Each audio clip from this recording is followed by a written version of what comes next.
On Saturday, in Chicago's Brighton Park neighborhood, federal agents from the Department of Homeland Security were patrolling an area near an ICE facility when the incident unfolded. Amid ongoing protests against federal immigration enforcement, a group of vehicles reportedly boxed in and rammed the law enforcement officers' cars, trapping the agents on the street. Federal officials stated that the situation escalated when one of the drivers, an armed woman, allegedly with a semi-automatic weapon, attempted to use her vehicle aggressively against law enforcement. The woman, a U.S. citizen, had been highlighted in federal intelligence warnings for online threats and for exposing immigration agents' identities, so-called doxing. With their vehicles immobilized and facing a perceived lethal threat from an armed driver, the officers exited their cars. As the woman is reported to have continued to pose a threat, agents fired what they described as defensive shots, injuring her. No officers were hurt during the confrontation. The woman managed to transport herself to a hospital after the exchange,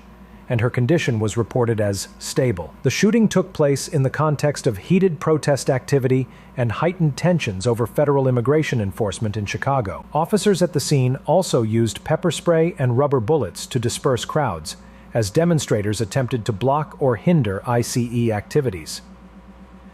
The incident further fueled political and public scrutiny, with calls for investigation and rising tensions over the Trump administration's decision to deploy federal agents and National Guard troops in response to unrest.